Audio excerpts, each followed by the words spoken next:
Boa tarde, gente. Agora vamos estar começando nossa próxima palestra, que é os desafios da inteligência artificial no engajamento da saúde digital.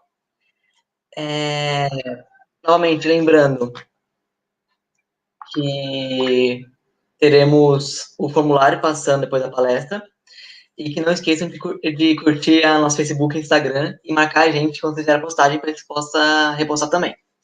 Então, agora, vou apresentar a Márcia, vou colocar ela aqui. Oi, Márcia, tudo bem? Oi, tudo bem? Você consegue me Tudo? escutar bem?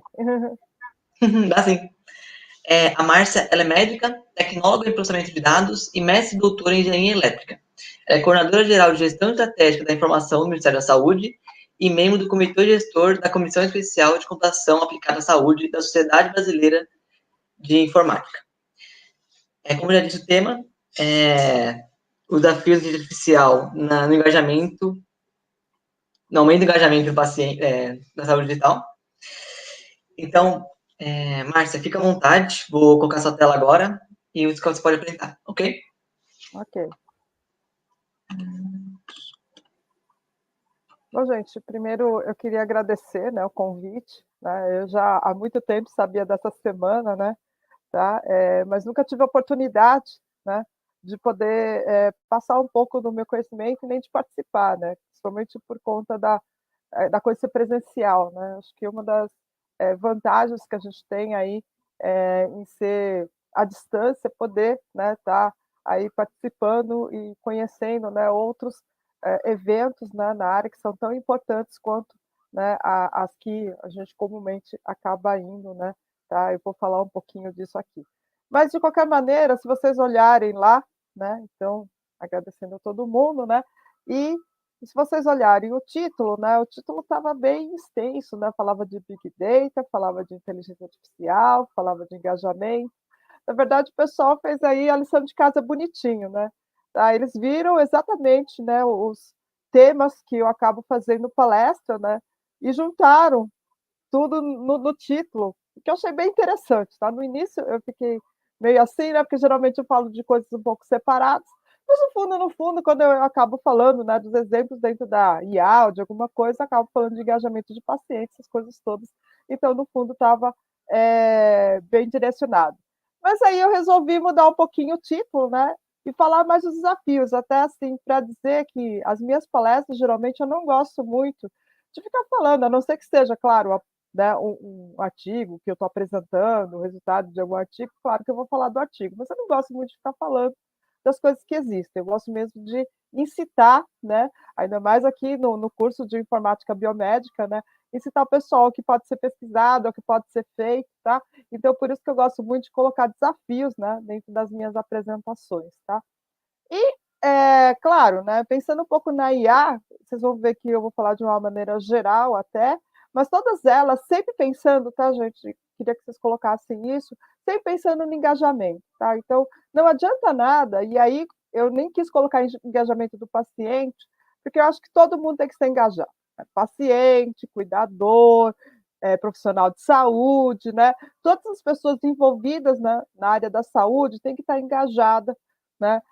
No uso das ferramentas, serviços, enfim, né, tá? Tudo que pode promover e melhorar a saúde da população ou da pessoa, tá? Então, por isso que eu estou falando de engajamento no modo geral, né, e o uso, né, da inteligência artificial, principalmente, né, com ética, tá? E pensando na segurança do paciente, tá?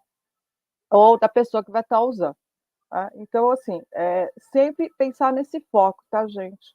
Eu sei que tem certas coisas que a gente pensa, não, a gente pensa num direcionamento de que aquilo vai ser bom, né? Tá? Mas é fato você pensar se aquele é o único uso que você vai fazer daquele serviço ou daquela ferramenta, tá? Mais para frente eu vou dar alguns exemplos, né? Que a intenção da pessoa era boa, dos autores, dos pesquisadores, mas a gente pode usar isso para o mal também, né? Vídeo que aconteceu com o avião, né? E aí a famosa história do Santos Dumont, tá? Bom, eu coloco aqui o meu e-mail, né? Tá? Então, se alguém quiser depois entrar em contato comigo, né? Falar, perguntar alguma coisa, né, à medida do possível, eu sempre tento responder. Gente, talvez eu demore um pouquinho, né, tá? Mas pode mandar um e-mail aí, tá? Que eu respondo. E quem quiser saber um pouquinho mais das minhas atividades, principalmente atividades aí no mercado, né, como coordenadora geral, né, vocês podem olhar isso no LinkedIn. E se alguém quiser saber como é que está a minha vida acadêmica, né, que eu não parei de fazer isso, né, apesar de estar no ministério, tá? Vocês podem olhar o meu Lattes. Nossa, gente, não está indo. Agora foi. Bom, o Thiago Felipe, né, não me lembro, não me recordo muito bem qual deles, né, me apresentou, né, então tem essa coisa diferente, né, que eu tenho aí o PhD e o mestrado na Poli, USP, né, sou médica também, então, no processamento de dados. Hoje estou, né, então, na verdade, vou só falar um pouquinho, porque eu queria passar uns recadinhos para vocês, né, que eu acho bastante importante, né. Então, hoje eu estou como coordenadora geral de gestão de informação estratégica lá no Ministério da Saúde, né, tá? Mas, né, assim que eu sair de lá, porque isso não é um cargo eterno, né, geralmente, como a gente diz, a gente fala que tem prazo de validade, né, nunca sabe quando é que a gente, até quando a gente vai ficar, eu volto a ser professora, né, então eu sou professora de engenharia de software da FATEC São Paulo, né, e também pesquisadora, né, agora estou voltando para o programa de mestrado do Centro Paula Souza, né, tá? Até 2018, eu era pesquisadora cientista, né, na IBM Brasil Research, né, tá? Eu acabei saindo lá a partir de 2018, né? Aí, em 2019, fiquei aí um pouquinho na Informar Saúde, né, como engenheira de conhecimento, e aí logo em seguida eu entrei no Ministério da Saúde, tá? Esse ano, né, eu consegui, né, na verdade, eu fui indicada para ser membro da International Academy of Health Science Informatics, tá? Né, lá da IMIA, né? Tá? Então, faço parte aí da classe de 2020, né? A gente tinha cinco brasileiros, agora são 10 brasileiros, né? Entre brasileiros que estão aqui no Brasil e que estão fora, né, nos Estados Unidos. Eu sou editora-chefe do Journal of Health Informatics, da Sociedade Brasileira de Informática e Saúde, a SBIS, né, que vocês conhecem muito bem, e queria colocar aqui um recado para vocês. Né? O JHI, por algum tempo, a gente teve aí, né, um excesso de... Não é que foi um acesso, né? Na verdade, assim, a gente tem alguns problemas com revisores. Né? Às vezes a gente não consegue encontrar o revisor, né, ou revisores para revisar os artigos. Então, a gente teve um acúmulo aí, né, de alguns artigos durante algum tempo, mas eu consegui, né, a gente conseguiu zerar isso, né, então, a partir de agora, né, basicamente, o que eu vou começar a fazer com todo mundo é pedir para ter artigos, né, então, queria convidar vocês, né, vocês, seus professores, pesquisadores, né, tá, a submeterem artigos ao JHI, né, e com isso a gente aumentar o qualis dele e o fator de impacto, né, uma das coisas que eu estou querendo estimular é a escrita, né, dos artigos em inglês, né? A gente vai continuar aceitando em espanhol e em português, tá? Mas aí, né, um estímulo aí para escrever em inglês para a gente aumentar o fator de impacto, né? E convidando vocês aí a escreverem, tá? Para o JHI para a gente fortalecer essa revista nacional, tá? E até torná-la, quem sabe, internacional. Além disso, sou membro da Comissão Especial de Computação Aplicada à Saúde da Sociedade Brasileira de Computação, né? Então, aqui é a SBC, né, que também vocês devem conhecer, tá? E a gente tem lá o SBCAS, né, que acabou de acontecer agora em setembro, tá?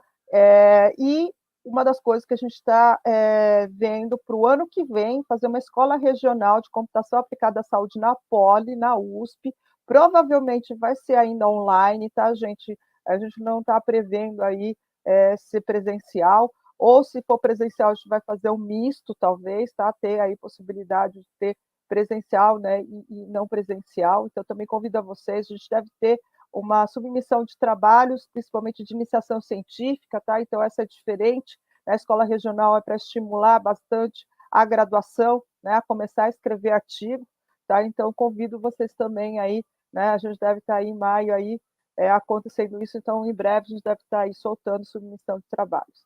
A gente vai ter o KIBIS esse ano, né? Aí, voltando de novo para esse BIS, né? Eu sou presidente da comissão científica, né? E esse ano, queria colocar para vocês, né? Tá? Quem está aí acostumado aos KIBIS dos anos anteriores, nós estamos tentando fazer um KIBIS diferente, tá?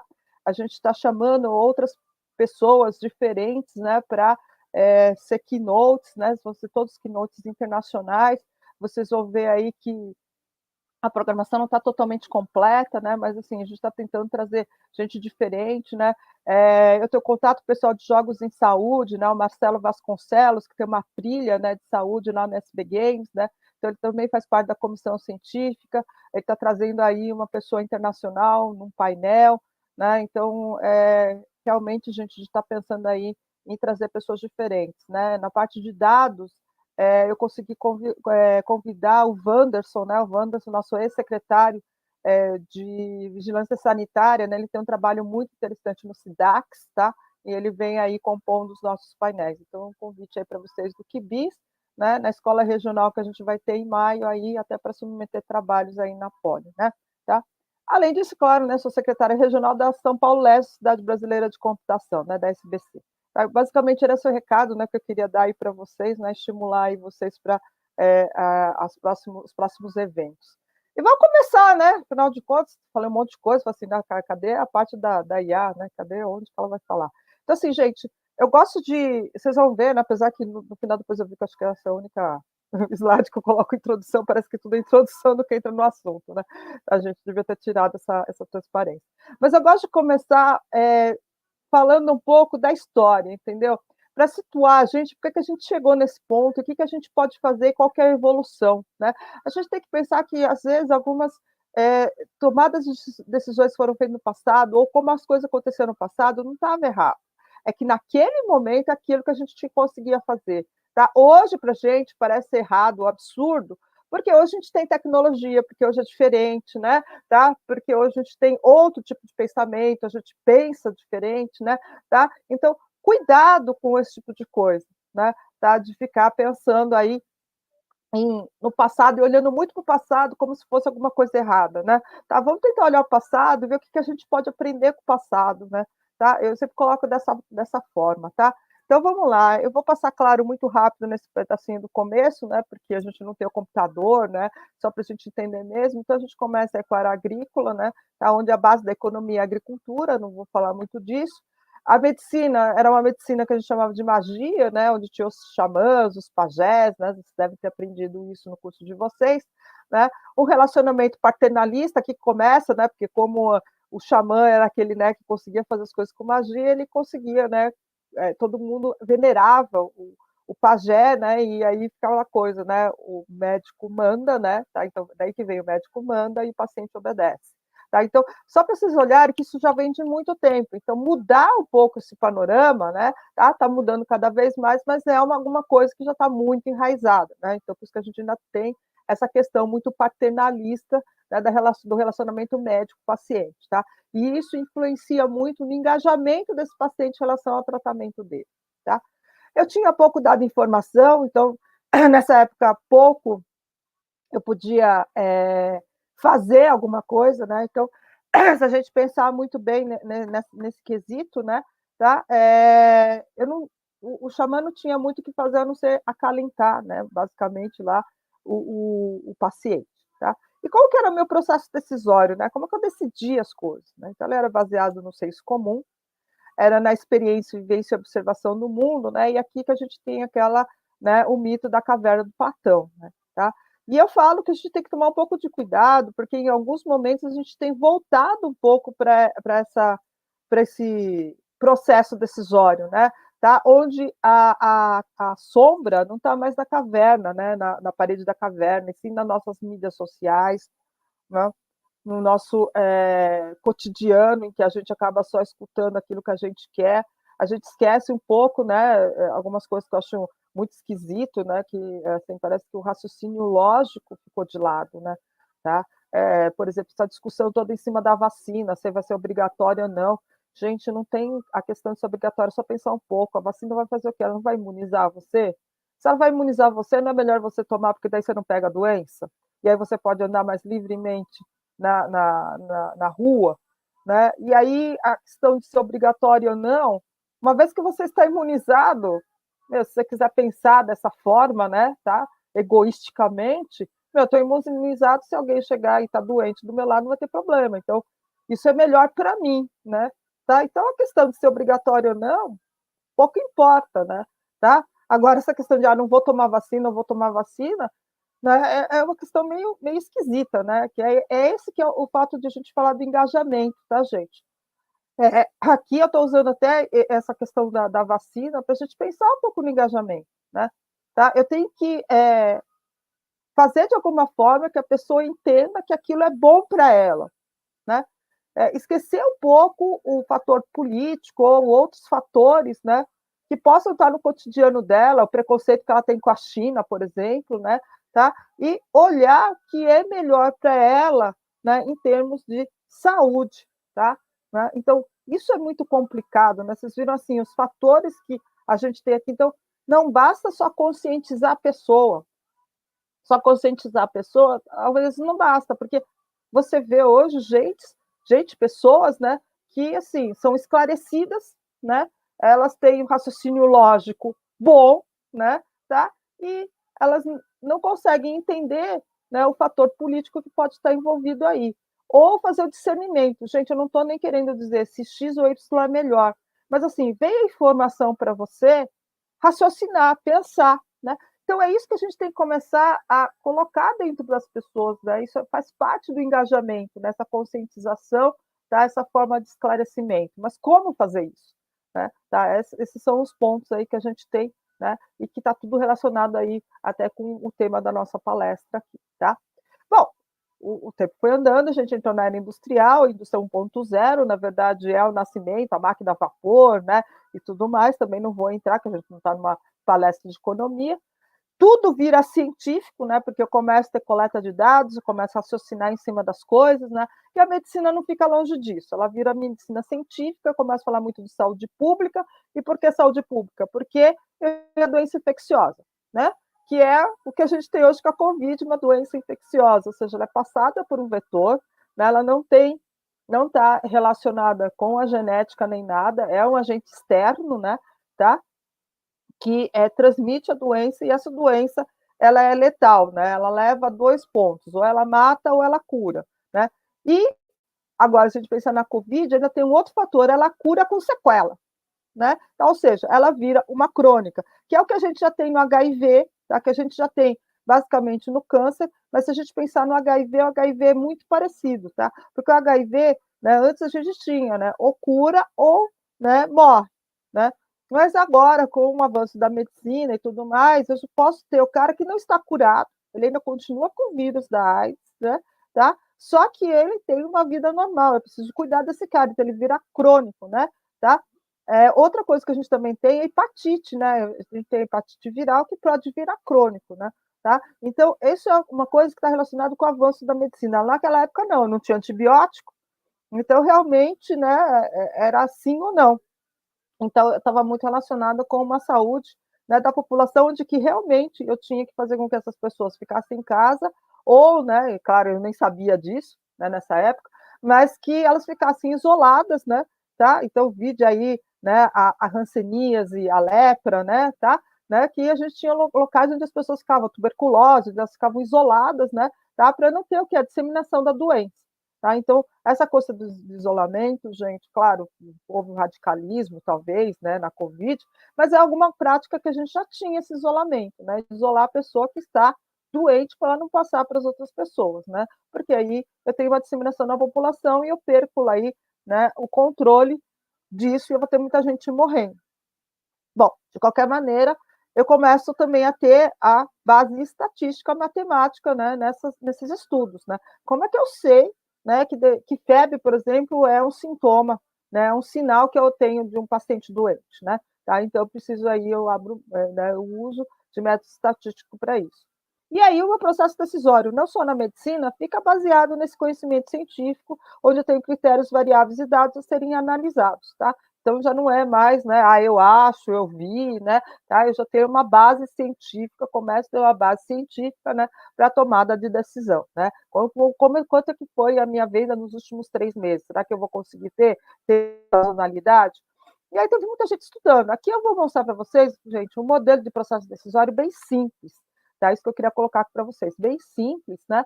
para a gente poder trabalhar isso. Então, eu tenho uma ação, essa ação gera um dado, e aqui só para exemplificar, eu tenho 1205 de 2019, e isso só vai ser uma informação quando ela significar alguma coisa, né? Então, 1205 de 2019, se a gente pensar em termos de computação, seria um número qualquer, mas a gente já sabe que o jeito que está colocado aqui deve ser uma data.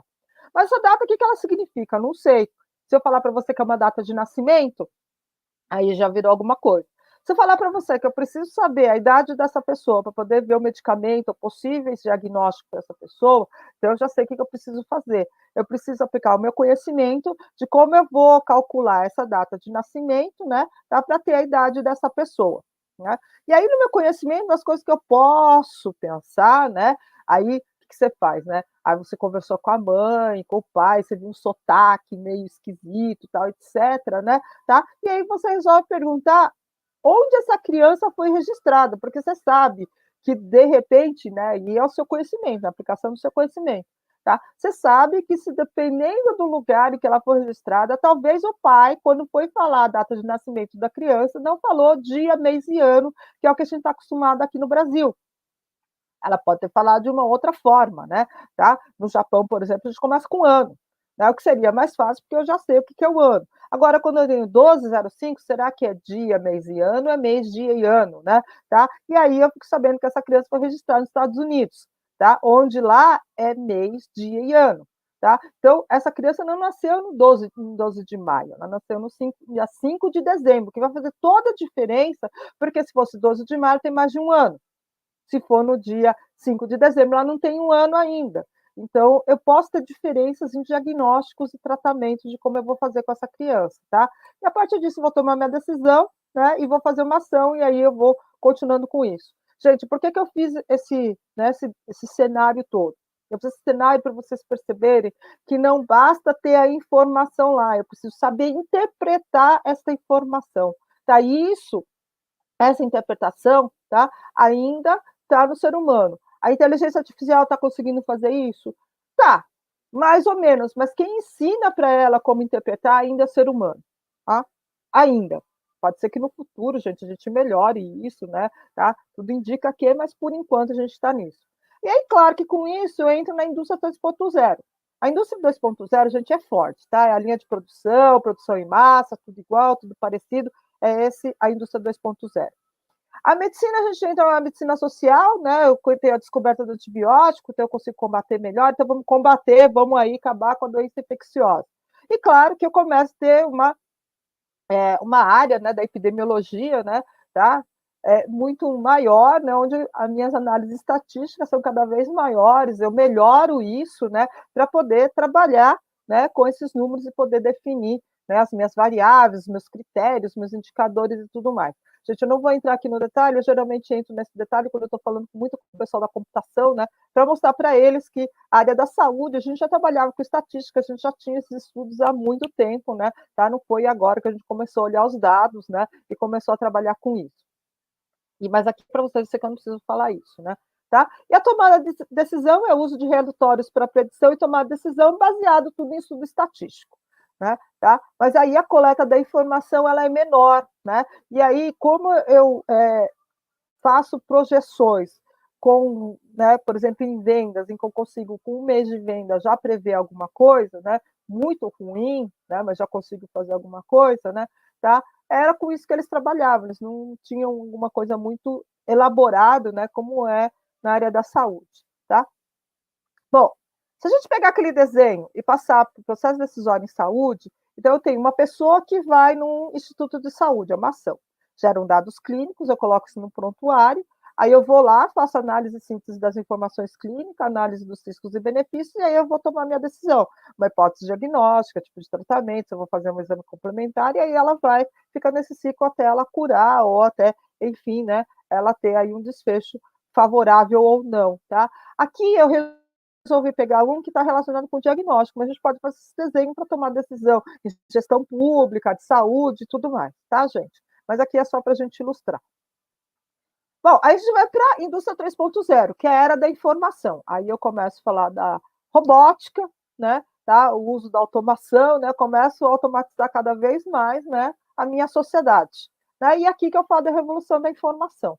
Tá? Então, aqui já tem aí os filósofos, né? Então, esses dois são os dois cientistas sociais, né? O Castle, aí bastante comentado, porque ele tem uma trilogia, né, de livros que ele discute isso, e muito bom, tá, gente? Eu recomendo mesmo, já ser muito antigo, acho que esclarece bastante coisa, né? E prepara a gente até para essa área de IA, né? Que é dizer que cada vez mais, né? Se eu tenho as minhas coisas parametrizáveis, tá? Isso vai acabar indo para um computador, né? E vai liberar o ser humano a fazer o quê, né? Isso é Castle que coloca, né? Tá? Ele vai liberar o ser humano a fazer aquilo que ele mais gosta de fazer, que é pensar. A única coisa que eu acho que Castle esqueceu de fazer é perguntar, né, se as pessoas gostam de pensar, tá, gente? Porque tá, pelo menos com os meus alunos, está meio difícil, né? Tá, de fazer as pessoas pensarem, e aí que eu falo para todo mundo, se você acha que o seu trabalho, né, daqui para frente ficou mais fácil porque tem máquina, na verdade ficou mais difícil, né? Por quê? Porque tudo aquilo que a máquina consegue fazer, né, ela vai fazer, né? Então, vai sobrar aquelas coisas realmente que a máquina não consegue fazer, que a gente vai ter que fazer. Então, a gente tem que ser um pessoal bastante qualificado, tá? E entender bastante, não só do seu nicho, mas também de tudo que está em volta do seu nicho. Mas vamos continuar aqui, né? Tá? Nesse ponto, onde entra, né, a era da informação, nossos computadores no início? Ele entra no sistema de informação. Então, o que ele consegue fazer? Ele consegue pegar o dado, né? Ele consegue pegar o dado e guardar, armazenar isso, né, de tal maneira que ele entrega a informação para mim, eu ainda vou usar meu conhecimento que eu tenho, né, para poder fazer a interpretação e tomar a minha decisão. Tá? Então, é esse ponto que a gente está. Claro que a saúde não ficou de lado, ele tem a área da informação em saúde, tá? Começou lá em 1960, em 77 a gente teve lá a definição de informática médica, tá? Também não vou entrar nesse detalhe aqui para vocês, que vocês estão careca de saber, né, sobre isso, tá?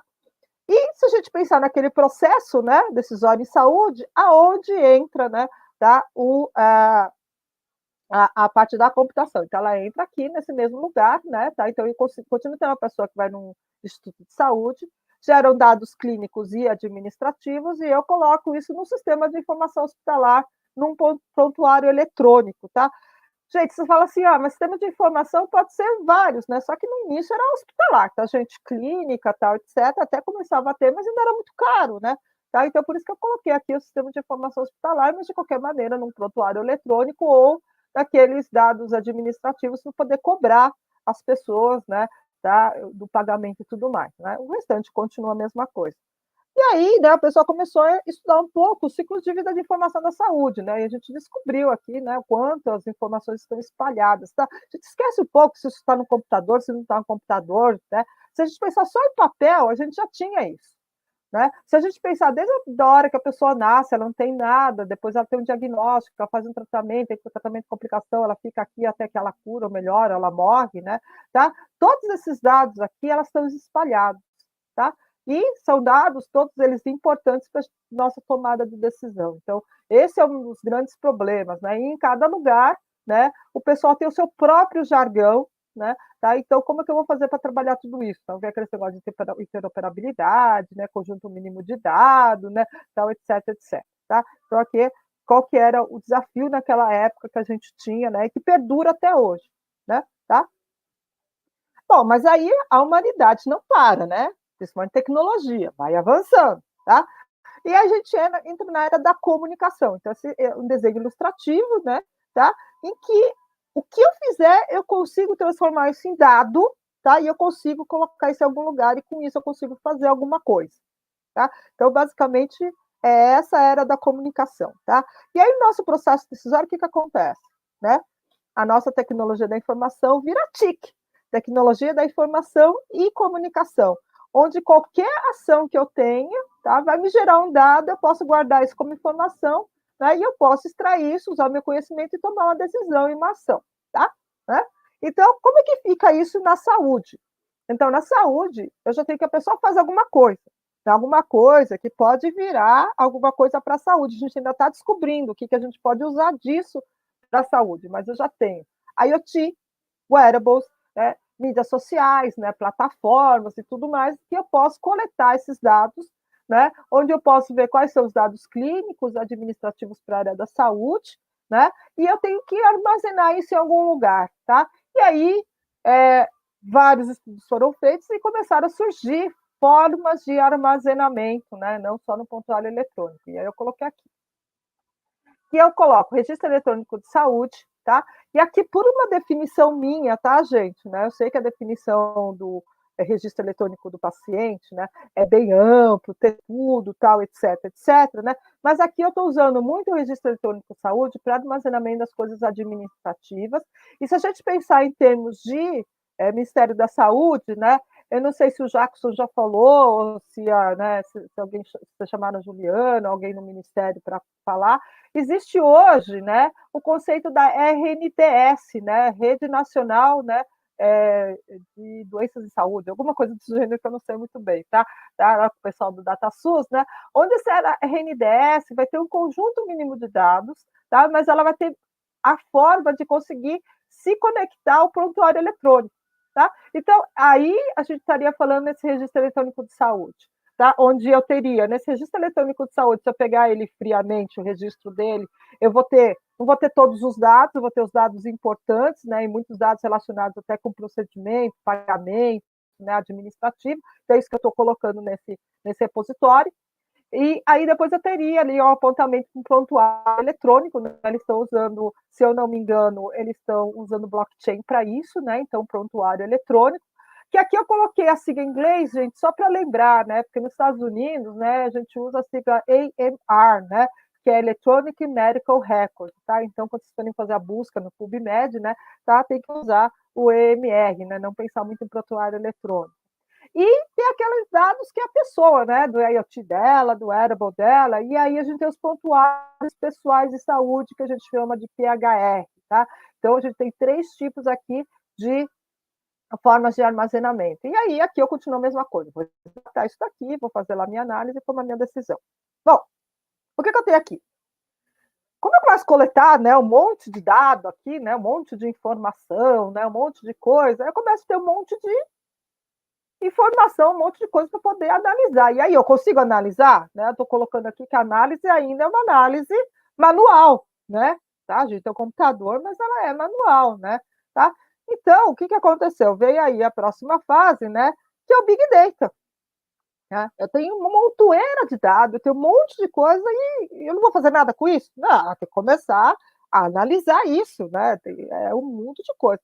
E aí, no começo, como é que você analisar isso? Com método estatístico, né? Então, num primeiro momento, a gente começou a pegar isso, e eu tenho agora poder computacional, né? Tá? Para isso, então eu vou fazer as minhas análises estatísticas, tá? Né? E aí, né? Eu tenho no meu processo decisório já começando uma invasão da parte de uma aplicação do conhecimento. Tá? A IBM chamou isso de fase analítica, né? Então ela falava de analítica e cognitivo. Tá? Eu não sei, talvez eu vá mudar esse nome aqui, porque hoje analítico está significando outras coisas, né? Para estatístico, tá? Né? Mas ainda não decidi muito bem como que eu vou fazer aqui, então por isso eu deixei ainda analítico, mas estatístico aqui talvez seja uma boa. De qualquer maneira, o que eu tenho que fazer aqui? Eu ainda, né, tenho que pensar como é que eu quero fazer essa análise. Aqui que eu vou aplicar, quais são as variáveis que eu vou usar, né? Aí eu vou estudar tudo isso para poder, né, ter uma resposta à pergunta que eu tenho. Então, eu tenho uma pergunta, né? Aqui eu tenho uma pergunta, e eu tenho que pensar ainda como é que eu vou fazer o uso, tá, da tecnologia que eu tenho, né? Como é que eu vou montar isso para que ele possa responder a minha pergunta, tá? Então, fica com isso guardadinho, que isso vai ser muito importante para a próxima fase aí, tá?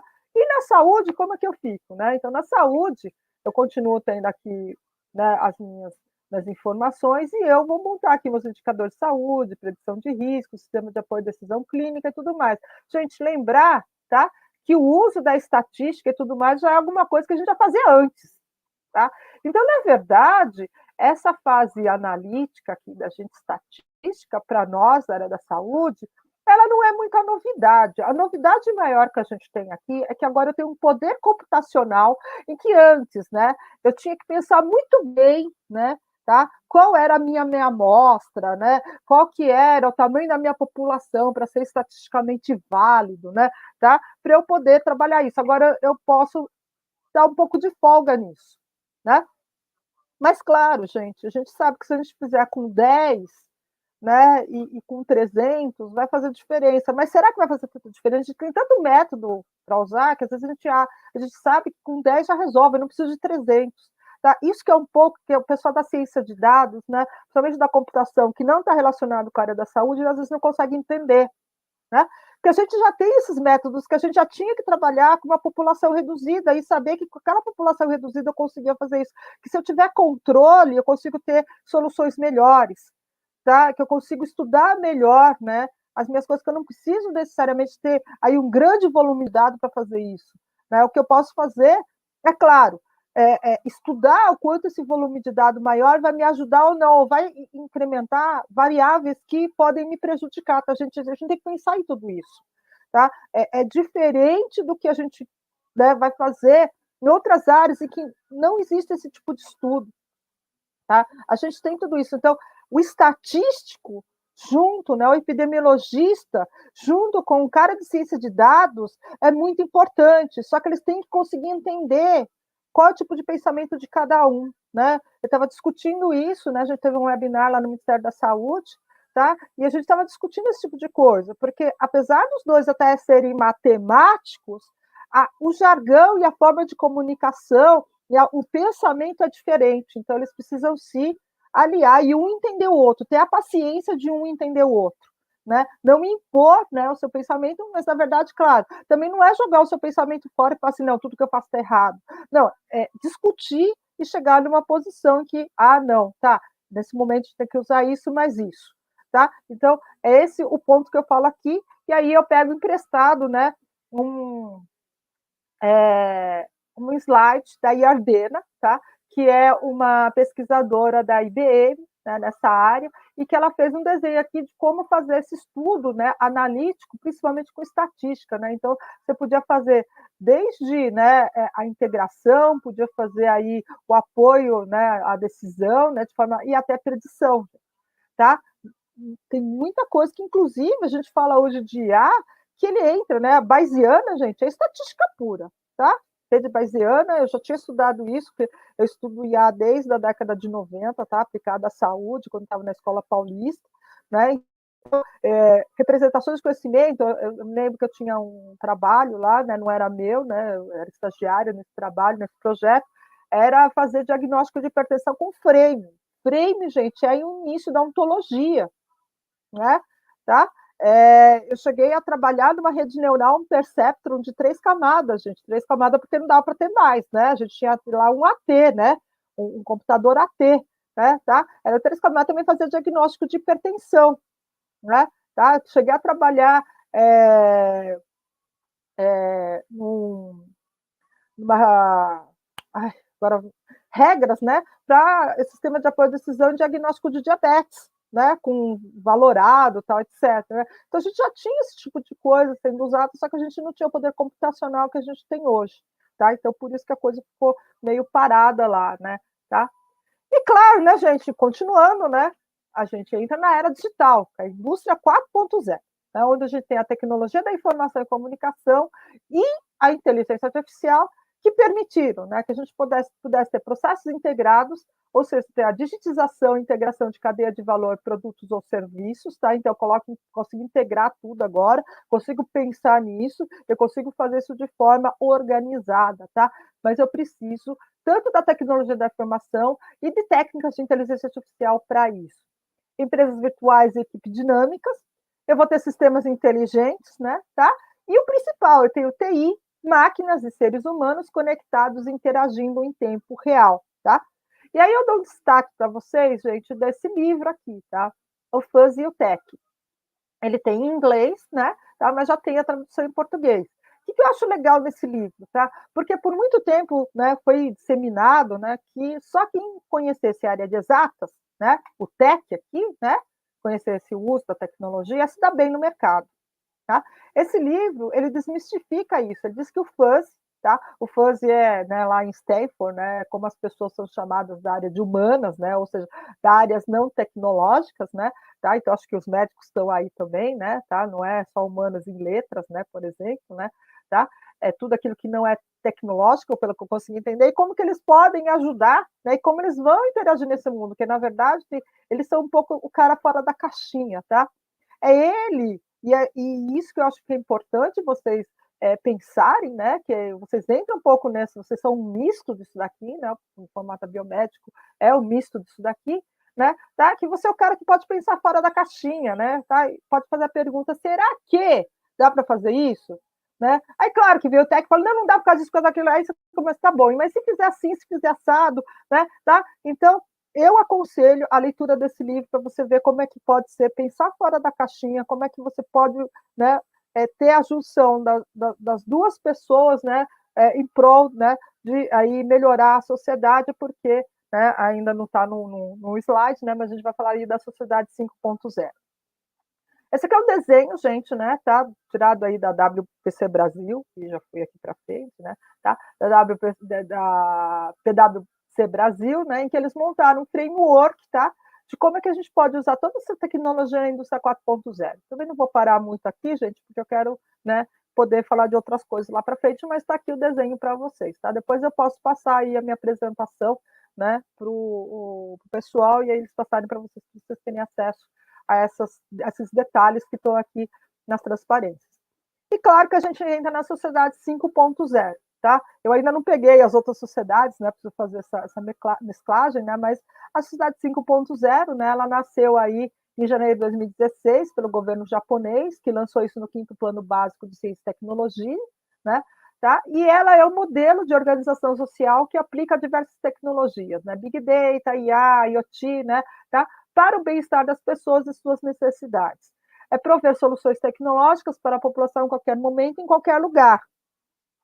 E que tem como objetivo principal, gente, isso que eu acho muito importante, ele buscar equilibrar o avanço econômico com a resolução de problemas sociais. Por quê, gente? Quando eu falei lá para trás, lembra que eu falei que vai ficar cada vez mais difícil de trabalhar, porque eu preciso de pessoas cada vez mais qualificadas para fazer o trabalho?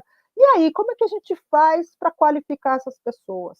Como é que a gente faz para não tirar o trabalho do gari, né? Tá? E eu poder colocar um robô, tranquilamente, colocar um robô no lugar dele para fazer a limpeza das ruas, mas que eu não deixe esse gari sem serviço. Tá? Por quê? Porque ele não tem qualificação. Por isso que a gente fala de problemas sociais. Né? Então, computadores e hiperconexão resultando em um modo de vida mais inteligente, eficiente e sustentável. Tá? Como é que eu vou fazer a sustentabilidade de tudo isso?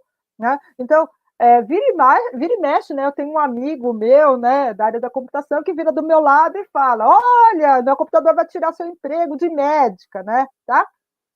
Bom, eu fico tranquila, né? Primeiro que sim, né? Eu já não atuo como médica, nunca atuei como médica, né? E na verdade eu estou nessa parte das pessoas qualificadas, né? Tá? Então não tem muito problema. Mas isso desperta, né? Uma coisa que é o seguinte: não é só para medicina, é para qualquer coisa, gente. Então, se a gente pensar, o citopatologista, né? Acho que vocês nem sabem o que é isso. O citopatologista era aquele cara que olhava a lâmina, né? E dizia se aquela lâmina precisava ser analisada por um médico ou não, por um patologista ou não. Por quê? Porque era mais barato, né? Porque a maioria das lâminas estariam normais, então era mais barato eu ter um técnico, né? Que era especializado em saber qual que era aquele que estava com problema e qual que não estava com problema, e ele separar, né, o joio do trigo. Hoje em dia não, hoje em dia eu tenho um sistema, né, que faz o scanner disso tudo, né, processamento de imagem, que ele já faz isso melhor que o ser humano. E onde foi parar o citopatologista? E aquele camarada que fez isso a vida inteira, o que eu faço com ele? Eu vou transformar ele num patologista? Mas aí, para fazer isso, eu tenho que dar o quê? 6 anos de medicina, mais residência e tudo mais. E aí? Como é que fica? Então, nesse sentido, a gente tem que começar a pensar.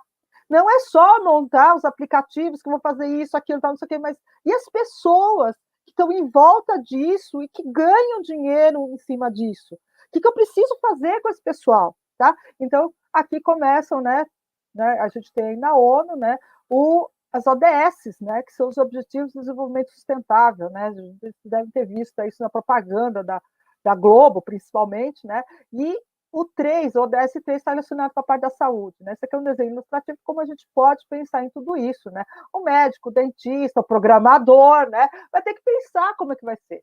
Gente, naquele tech lá, Fuzzy Tech, ele mostra como que o programador também é meio que uma profissão em extinção, né? Tá? O programador de raiz, aquele que hoje a gente não pega a programação e faz desde o começo, né? Eu me lembro que quando eu estava na faculdade, qual que era a minha principal coisa, né? A minha principal coisa era falar como é que eu ia fazer o melhor algoritmo para conseguir encontrar alguma coisa entre um arquivo TXT. Hoje isso está automático, hoje a gente tem API, né? Tá? Mas vamos para frente, né? Então, aqui, rapidinho, gente, quer ver que o meu tempo tá indo, né? Tá? Como é que está a saúde nessa época, né?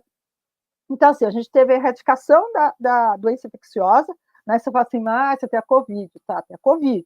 Mas a gente já sabe como que a gente vai resolver o problema da Covid. Todo mundo sabe, então, procurando o quê? Uma vacina e um remédio que curasse, tá? É isso que eu tenho que correr atrás, né? E isolar, então, eu tenho todas aquelas coisas, então, assim, a gente sabe como que a gente vai tratar, mas uma das coisas que a gente não sabe ainda muito bem é as doenças crônicas, que é o que está acontecendo com a Covid. A Covid está virando crônica, né? Tá?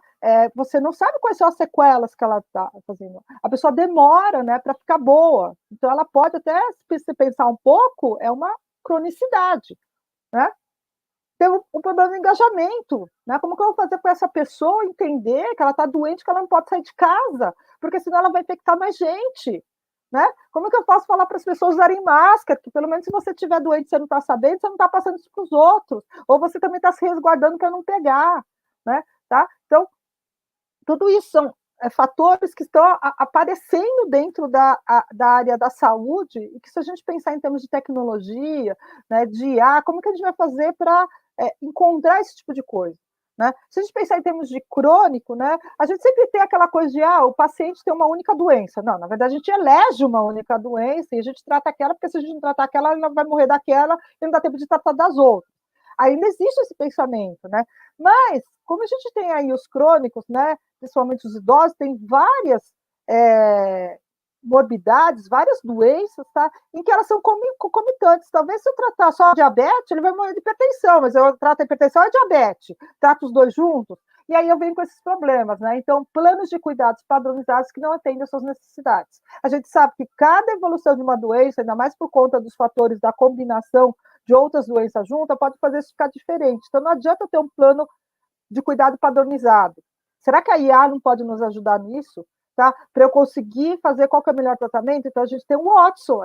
O Watson, na área de câncer, o que ele já faz? Ele tenta ver qual é o tipo de câncer, como é tudo isso, né? Tá? O que a pessoa tem, tal, etc., e indicar o melhor tratamento para ela. Tá? Então, a gente já tem alguma coisa sendo montada nesse sentido. Outra coisa também é plano de cuidado diferente, que entra em conflito entre eles ou são muito complexos. Então, assim, eu tenho uma pessoa que tem asma, tem hipertensão, tem diabetes e problema cardíaco. Para cada uma delas, eu tenho um protocolo clínico. Será que eu usar esse protocolo que não vai chegar um momento que uma vai dizer ser contraditória à outra? Tá? Será que o meu sistema não pode prever isso e já dar um jeito e ver como é que a gente pode trabalhar isso? Ou pelo menos apontar para o médico se entrar em contato com o pneumologista e com, né, o cardiologista, pneumologista, né, e o nefrologista para ver o que vai fazer com essa pessoa? Tá? Então, né, a gente já tem isso. Né? Presença de informação inconsistente, gente, não tem jeito. Tá? Se a gente tem uma captura de informação por máquina, né, o erro é menor, mas também pode ter erro, tá? Né? Agora, imagine quando é alguém digitando, pessoas cometem erros. Não tem jeito, não adianta você falar, não vai cometer erro. Vai cometer erro. Como é que eu posso encontrar essa inconsistência? Quando encontrar essa inconsistência, vai fazer uma diferença no que eu vou fazer, tá? Né? De novo, uso da IA. Profissionais de saúde que não se comunicam, né? Então, aqui, ó, eu já vi lá na frente que eu vou ter problema, então eu já coloco esses 3 caras para se conversarem. Tá? Outro problema muito grande, a comunicação entre o profissional e o paciente, o cuidador, que é aqui que eu tenho engajamento, né? Gente, e lá naquela parte da comunicação, não adianta nada. Também falo assim, olha, vocês têm que se conversar e o cara não está engajado. Ele tá que tá engajado nas coisas, para ele, né? Minimamente falar assim, não, eu preciso conversar com o cara. Aqui também, eu preciso do paciente engajado e querer se cuidar, porque tem paciente que não quer falar com o médico, né? Eu não vou falar com o médico, porque se eu falar com o médico, ele vai falar que eu não posso fazer isso, aquilo, eu não quero. Então, enquanto ele não falar, eu posso fazer. Gente, adianta. Não, minha doença está lá. Se ele não fizer aquilo lá, ele vai piorar, né? Tá? Como que a gente pode fazer com que essa pessoa consiga entender isso, né? Tá? Outra coisa que a esbarra muito nesse problema de comunicação. a informação incompreensível, né, que é o letramento em saúde. O quanto a gente não usa a palavra, né, o médico usa umas palavras esquisitas, diferentes, para, né, para se comunicar e o paciente não entende, e ele usa essa mesma palavra. Existe uma coisa, tá, gente? Às vezes a gente usa algumas palavras que a população, né, normal, leiga, é melhor que não entenda, porque às vezes é uma hipótese diagnóstica. Eu não tenho certeza ainda, para que eu vou alarmar? Aí tem gente que, né, tem esse problema, né? Se você falar que provavelmente ela vai ter um ataque cardíaco, ela já tem um ataque cardíaco, né? Isso é comprovado, entendeu? Então a gente tem que tomar muito cuidado. Mas assim, de qualquer maneira, o médico tem que saber qual é a palavra que ele pode usar para aquele cara para ele entender, para poder engajá-lo, né, no tratamento dele e no que ele tem que ver na saúde dele. Nesse sentido, gente, junto com uma linguista, né, eu montei uma patente lá na IBM, né, que justamente é para conseguir estudar, né, como é que aquela pessoa se comunica, né, principalmente em chat, essas coisas todas, né, como é que ela se comunica, e tentar encontrar uma estratégia de comunicação para o engajamento desse paciente, ou seja, como que o médico ou alguém que quer engajar esse paciente tem que falar com ele para ele poder entender, tá? Então, isso também, né, usando técnica de IA, e eu montei isso junto com uma linguista, tá? Né? Então, a gente tem que pacientes com multimorbidade carregam não somente o peso de suas doenças, mas também o fato de seus múltiplos tratamentos, né? A gente tem que saber como lidar com isso para poder engajar esse paciente, tá? Com isso, gente, o que a gente teve aí? Um monte de estudo, né? Então, hoje se fala no cuidado central no paciente, fala de personalização do atendimento, de estudar, né, essa trajetória do paciente para saber o que deu certo e o que não deu certo, e principalmente que eu tenho que ter uma coordenação no cuidado desse paciente, onde o paciente é, né, uma pessoa envolvida e necessária. Se ela não colaborar, ela não vai, né, melhorar. Eu posso fazer o que eu quiser, ela não vai melhorar. Tá? Então, gente, a gente precisa ter o paciente como, né, alguém ativo dentro disso. Tá? Então, é nesse sentido que a gente começa a falar de engajamento. Né? Esse estudo, né, de aderência, engajamento, não é novo, é antigo. Desde a época que eu tinha que fazer a pessoa tomar um remédio, tomar uma vacina. Esse negócio da vacina, gente, tinha lá, né, se vocês olharem a história, no Rio de Janeiro, na época acho que do sarampo, tá?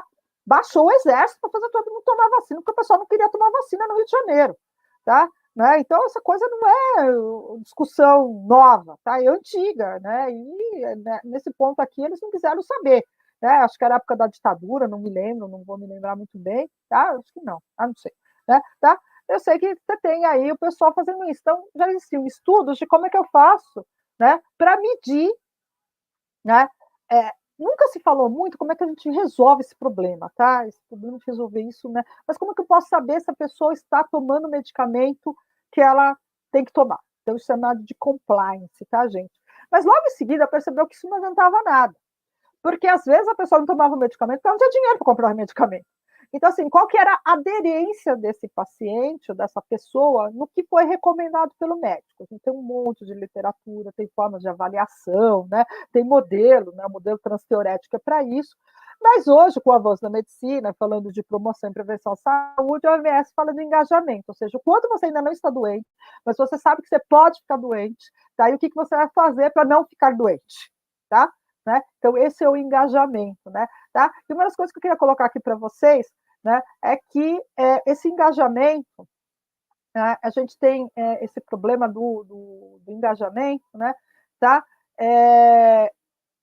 Não só em como eu vou fazer para a pessoa engajar, mas eu não tenho como medir ainda esse engajamento.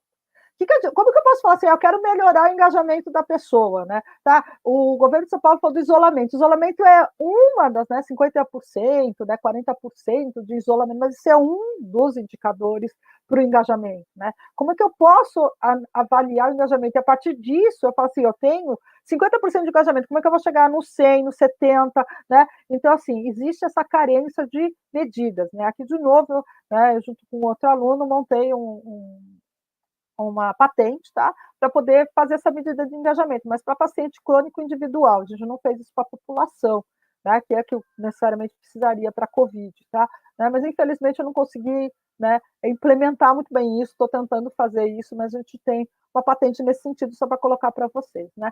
E aí surge, gente, uma definição do consumidor, né? Ainda mais que a gente fica falando dessa coisa de aplicativo, né? Que é o Consumer Health Informatics, que na verdade é o consumidor desse serviço, né, do aplicativo da área de da informática, né, da parte digital. Então, eles são serviços, métodos e ferramentas baseados em TIC que permitem ao cidadão ter um papel ativo em sua saúde e na sua prevenção de forma segura. Né? A gente chama esse cara de consumidor de saúde digital. São cidadãos, pacientes, cuidadores e familiares que irão consumir os serviços e ferramentas da saúde digital. Ele tem um diferencial com a telesaúde, porque a telesaúde, né, ele não está falando do papel ativo do cidadão. É claro que ele pode estar incorporado lá dentro, tá, gente? Mas se a gente falar só de telesaúde, está falando muito do profissional. Então, a gente está falando de portal de pacientes, está falando dos aplicativos no mobile, a gente está falando das mídias sociais, a gente está falando de fóruns que podem existir, esse tipo tudo.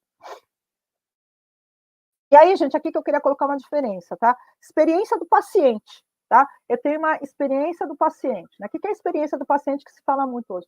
A experiência do paciente é o quanto ele teve a experiência daquele cuidado, naquele tratamento que ele teve, não é a satisfação. Tá? A satisfação do paciente é o que ele queria que acontecesse. Tá? Então, assim, vamos fazer uma diferença. Tá? A satisfação é assim, o que todo mundo quer? É conseguir perder peso, né? Deixar de ser obeso, sem precisar fazer dieta. O que não dá. Mas essa é a expectativa de todo mundo, essa é a satisfação que ele teria, né? Se eu chegasse para ele e falasse, você pode comer bolo, você pode comer o que você quiser, tá? Mas você vai emagrecer, né? A experiência não, é o quanto eu consigo fazer com que ele faça a dieta, mas que fazer a dieta seja prazerosa, seja uma experiência boa para ele, não seja uma experiência ruim, tá?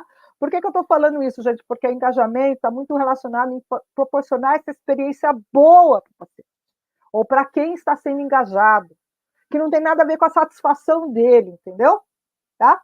Então, por que eu estou falando isso? Então, vem meu próximo slide. Porque quando eu estou falando, né, das técnicas que existem em marketing, né, em game, tá, em outras áreas, eles estão falando de satisfação. O quanto eu vou satisfazer esse cara. Tá? Então, eu tenho que tomar cuidado. Não estou dizendo que não é para usar essas técnicas, gente. Você pode usar essas técnicas, mas lembre que vocês têm que usar essas técnicas pensando na experiência. Tá? E fazer que ele faça aquilo que você quer que ele faça, que essa experiência seja tão boa que ele queira continuar fazendo aquilo. E não que eu consiga satisfazer esse cara. Tá? Então, por quê? Porque eu já vi algumas soluções que, se a gente aplicar o que está lá na teoria, né, você vai satisfazer o quê? Você vai fazer com que o cara, né, tá, continue comendo bastante, tá? Por quê? Porque a satisfação dele é essa, tá? Mas não é isso que eu quero. Se ele é diabético, eu não quero que ele coma doce, por exemplo, eu não quero que ele coma carboidrato. Tá? E como é que eu vou fazer isso? Como é que eu vou aplicar essas técnicas? Eu queria que vocês pensassem muito nisso. Então, engajamento de paciente é diferente de engajamento de cliente. O cliente está pensando muito na satisfação. Eu estou pensando em proporcionar uma boa experiência para esse cara, tá? Para ele continuar fazendo o que ele precisa fazer. Motivação do paciente, tá? Lembrar que na área da saúde, gente, a área da saúde é ingrata. Por quê? Porque eu tenho que motivar o paciente a fazer aquilo que ele não quer, tá? Não adianta eu falar assim, uma pessoa que já faz exercício, eu vou estimular a fazer exercício. Ela já gosta de fazer exercício, gente. Tá? Essa não é a preocupação. A preocupação é pegar aquele cara que não gosta de fazer exercício e começar a motivá-lo a fazer exercício. Tá? Esse é o meu target. Esse é o cara que eu quero, né, dar uma boa experiência para ele, de tal maneira que ele fala assim, não, fazer exercício é um negócio legal, eu vou fazer. Né? Que é a diferença da motivação de cliente gamer, gente. Tá? Então, assim, de novo, não estou falando que não é para usar gamificação, tá, gente? Eu não estou dizendo isso. Eu estou dizendo que assim, a gente pode e deve usar, mas a gente tem que pensar que não é a satisfação desse paciente, é a experiência e motivar para ele fazer aquilo que ele não quer fazer. E aí vem, né, a diferença da experiência de paciente com a experiência de usuário, né, tá? Consumidor de saúde, quando eu falo de experiência de usuário, eu estou falando de experiência de usuário, né, por exemplo, num restaurante, numa viagem, tá? Porque lá a experiência pode ser confundida com satisfação. A satisfação ser uma das coisas que vai ser, né, legal, né? E eu vou pensar aqui, a satisfação no paciente geralmente não existe, tá? Porque ele quer fazer aquilo que ele não pode fazer, né? Tá? Esse é o maior problema. Né? E aí pensar na diferença do consumidor de saúde digital com o consumidor em geral, tá? Que eu realmente estou pensando na satisfação. E levar em conta, gente, a jornada desse paciente, né? Pensar em que fase ele está e o que eu preciso fazer com ele, tá? Né? Para proporcionar essa experiência, tá? Proporcionar esse engajamento dele nessas coisas aqui, tá? Bem, gente, praticamente, né? a minha apresentação termina aqui, né? Mas eu vou pincelar, né, um pouquinho mais, né, de como que a gente pode chegar nisso, né, num software inteligente, tá? O que a gente tem que tomar de cuidado, mas aí eu vou ser bem rapidez, né, porque eu sei que aí o meu horário está acabando, né, se já não acabou, né, tá? Mas eu vou tentar, assim, ser bem rapidinho, tá? Então, aqui, só uma coisa, gente, aqui, quando a gente fala de software inteligente, né, eu coloquei essa menina com esse ponto de interrogação, porque, assim, aqui, antes, no analítico, no estatístico, eu fazia a pergunta e eu mesmo tinha que pensar como que eu ia responder. Aqui, não, né? O ideal é eu fazer a pergunta e o meu sistema já saber responder, tá? Claro que vai sobrar para a gente, né, que desenvolve esses sistemas, né, fazer o sistema de que, quando alguém colocar uma pergunta lá, eu tenho a resposta, tá? Então, aqui eu tenho alguns sistemas aqui, né? Esse aqui é da IBM, que fala da trajetória do paciente, né? Conforme o medicamento que ele usa. Esse aqui também é o da IBM do Watson, né? Que ele fala qual que é o gene que está relacionado com aquele tipo de câncer, né? Esse aqui é uma forma de você conseguir apresentar as informações de forma adequada para todo mundo. E o chatbot, né? Que, na verdade, é aí, né, um sistema inteligente, é baseado aí, vindo do sistema multiagente, né, que foi meu tema de mestrado, tá? Então, se a gente pensar aqui, eu já estou invadindo aqui a parte da decisão, né? Se a gente pensar em termos de saúde, é aqui que eu vou começar a pensar na análise da informação clínica, análise de riscos e benefícios, né, tá? E posso ajudar aqui, claro, que sempre tendo, né, a decisão sendo tomada por uma pessoa, tá? E aqui que eu quero colocar para vocês. Uma coisa que me assustou, né, faz algum tempo, faz uns 2 anos, eu tive um artigo na minha frente, né, um artigo muito interessante, que ele calculava, né, a entrada da pessoa no hospital, qual que é a probabilidade dessa pessoa morrer, tá? Ela era baseada num estudo, né, num questionário que já era feito na UTI e tal, etc, né, tá? Até aí muito bom, gente, né, eu saber, né, e aí eu poder trabalhar com essa pessoa já sabendo que, né, a chance dela é boa, né, de sobreviver ou não. Só que eu fiquei pensando, gente, isso na mão de gente maléfica, né? Dá lá que eu tenho 95% de chance de morte daquela pessoa. Será que o plano de saúde vai falar para investir naquela pessoa? Aí você fala assim, mas tem 5%. Tem 5%, mas é 5%, é muito baixo. Se você pensar naquele filme, Eu, Robô, né? Tá? E que ele foi salvo, porque em vez da menininha, porque ele tinha muito mais chance de sobreviver que ela. Se a gente pegar o ser humano, né? O ser humano até calcula isso, mas se ele é persistente, ele vai lá e fica tentando. Se morrer, morreu, né? Mas ele vai tentar, né? Um professor meu de cardiologia, ele falou, né, que se você fizer a massagem cardíaca por mais de 3 minutos, não adianta, né? 3, 5 minutos já é falência né? Não foi mais sangue para o cérebro e tal, né? Vai ter sequela. Só que ele falou que teve um aluno lá, um residente, que não, que persistiu. 7 minutos e a pessoa voltou, entendeu? Claro, voltou com sequelas e tudo mais, mas voltou. Então, assim, se a gente for com um robô, ele vai parar. Ele vai parar, não vai pensar nisso. Então, assim, por isso que essas decisões ainda têm que ficar na mão do médico, porque a gente não tem essa coisa, né? Tá? Essa empatia, essa humanidade, né? Que teria aí dentro da pessoa e não no robô, tá, gente? Então, aqui quais são as diferenças, né? Aí falando de front-end e back-end, então eu falei primeiro do front-end, que é o chatbot, por exemplo, né? O chatbot, tá? Desculpa, gente, vou passar bem rapidinho aqui, né? Parar naqueles que eu acho mais importantes, né? Tem um trabalho de uma aluna meu de mestrado que ela fez um método para montar o chatbot, em que ela pegou, tá? O design thinking, que é bastante utilizado, mas a parte, né, em que ele vai tomar a decisão, vai fazer as coisas todas, a gente está usando aí o framework STAR, que vem de um método de desenvolvimento de sistema multiagente, tá? Então, para poder tornar esse agente, né, esse chatbot, né, mais inteligente, é uma forma de fazer isso, tá?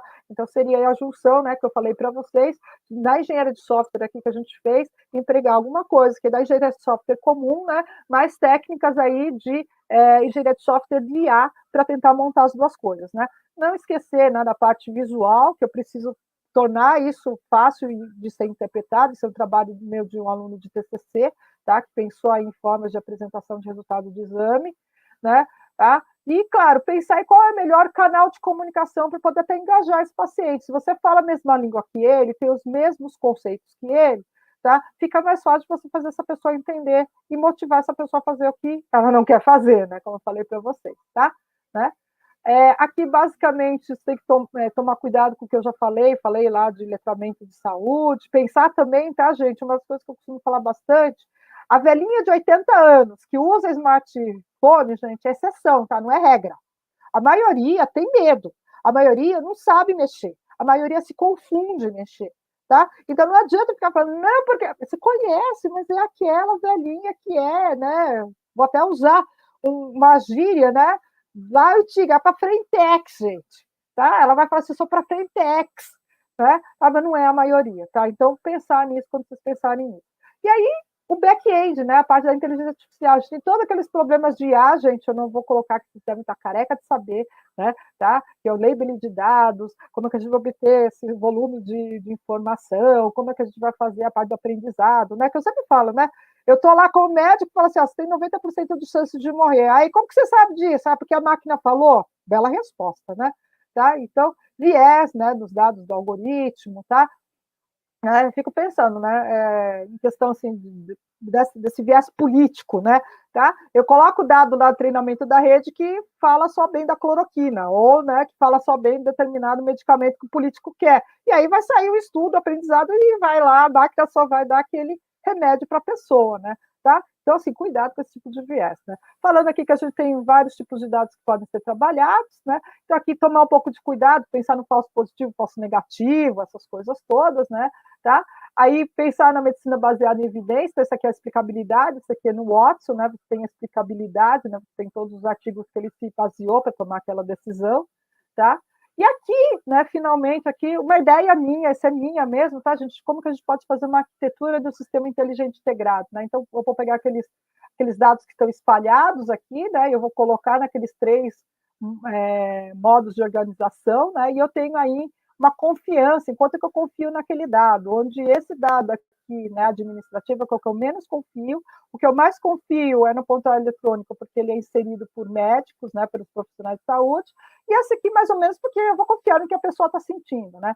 Vou fazer lá meu treinamento, colocar isso no machine learning, e eu posso ter equações de risco para predição, posso ter guia para decisão clínica e também métodos para engajar melhor esse meu paciente, né? Resumindo, né, tá? Basicamente meu último slide, tá? Então, o que você tem que tomar cuidado quando você for fazer, né, montar aplicativos para IA para os profissionais de saúde, poder humanizar mais o cuidado, dar tempo para ele dar mais carinho, né, poder atender melhor o seu paciente, tá? Então, no processo de condução, trabalhe de perto com os especialistas do domínio, mas não só trabalhar com ele, entende, tá? Entende e escuta o cara. Não adianta você ter o cara lá e tudo que ele fala, você fala assim, é besteira, né? E eu não vou levar em consideração. Né? Tenta entender por que ele está falando aqui. Desenvolver ferramentas, né, para extrair conceitos não estruturados de associações, tá? Então, eu estou com um trabalho numa orientação que a gente está trabalhando isso, né? Combinar dados estruturados e não estruturados para criar conhecimento, valide e interaja com especialistas do domínio, tá? E qual que é o valor que você tem que ter para aplicar a IA na saúde, né? Então, aumentar a eficiência, reduzir o viés, não aumentar, tá, gente? Reduzir o viés, escalar o conhecimento do especialista, inovando no domínio complexo, ele é bem complexo, e também na prevenção e promoção à saúde para engajar o cidadão, e não só o cidadão, mas também o profissional de saúde. E, finalmente, gente, né, eu vou pedir isso aqui, que esse eu acho muito importante, né, esse é um poema de Fernando Pessoa, de 1926, tá, que é tão atual quanto, né, eu queria que vocês tivessem isso na cabeça. Um sistema não é uma cabeça, um móvel não é gente. Todos os processos e todos os aparelhos resultarão inúteis para as organizações se as cabeças dos indivíduos que os empregam não estiverem convenientemente organizados. E essas cabeças estarão organizadas se estiverem organizadas devidamente a mesma corpo do chefe que os dirige. Assim como se pode escrever asneiras com uma máquina de escrever do último modelo, também se podem fazer disparates com sistemas e aparelhos mais perfeitos para ajudá-lo a não fazer. Sistemas, processos, móveis, máquinas, elementos puramente auxiliares. O verdadeiro processo é pensar, a máquina fundamental é a inteligência. Então, pessoal, saiba usar, mesmo a IA. Você é o corpo do chefe que os dirige. Tá? É você que vai montar isso. Então, que você saiba o que você está montando. Com isso, eu termino, gente. Muito obrigado. Desculpa ter avançado aí, né? E estou aberta aí para perguntas, gente. Obrigada.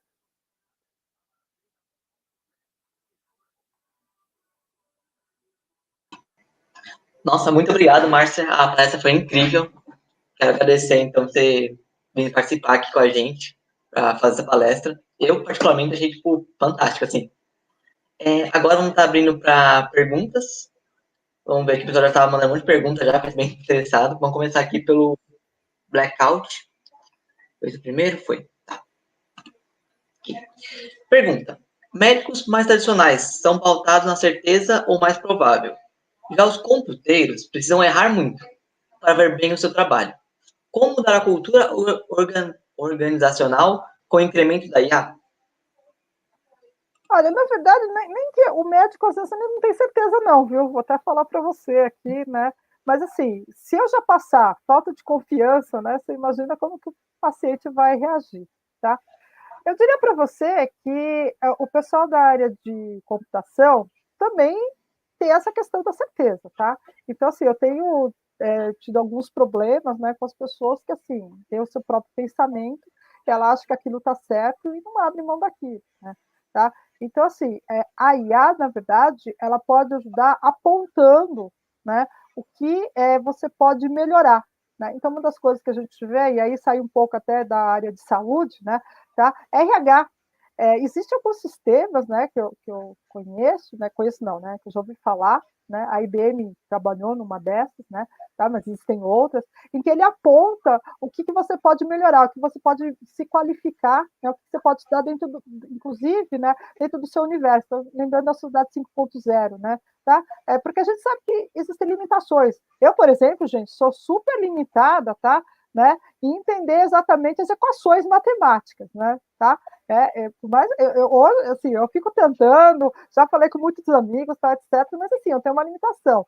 Eu tenho um astigmatismo muito alto, então eu tenho dificuldade em ver papel milimetrado, cruzamento de linha. Então, o gráfico, para mim, gente, é uma coisa que é complicado de ver. Então, se eu tivesse um sistema já que, né, pudesse colocar tudo isso, já poderia fazer esse tipo de coisa. Então, como é que a IA pode ajudar? Ela pode ajudar nesse sentido, tá? Em poder até passar essa confiança para as pessoas, né, tá? Em que vão fazer com que elas acabam tendo qualificações que são pertinentes a elas. Gente, aqui eu não quero colocar, né, de forma alguma, né, colocar que as pessoas são capazes só disso, daquilo, né, que elas não são capazes de outras coisas, né?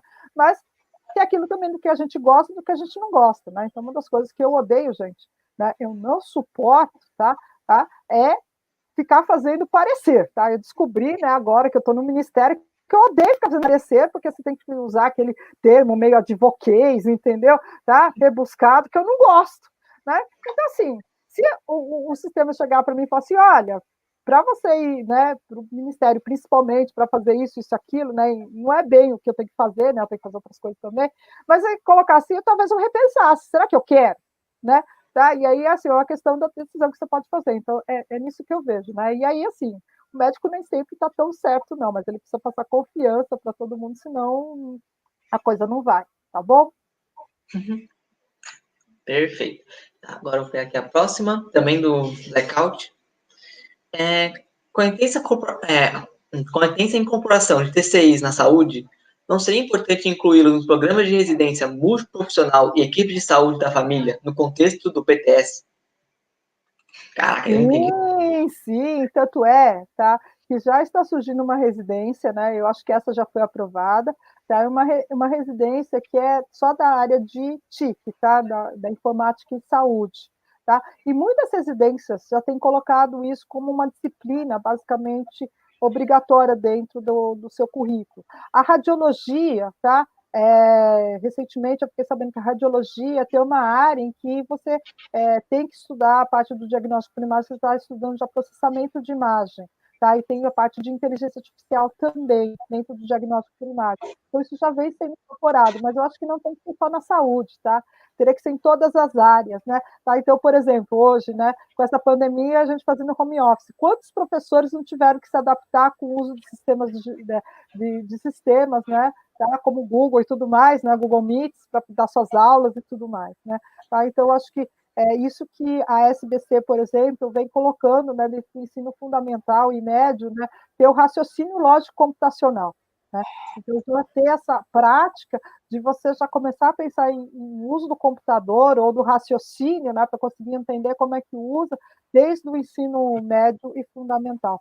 Mas, assim, pode se preparando aí, que eu já sei que a ANB parece ter algumas coisas, a gente também está dentro da Sociedade Brasileira de Informática e Saúde, tentando montar uma área de conhecimento dentro do CNPq de informática e saúde, está muito difícil, tá, gente? A gente vem tentando isso há muito tempo mesmo, desde a época que a Beatriz Leão foi presidente da ERBIS, né, tá? Que a gente vem tentando, a gente já tem um boneco de algumas coisas, a gente já fez alguns levantamentos, mas assim, é aquele passo de formiguinha, tá?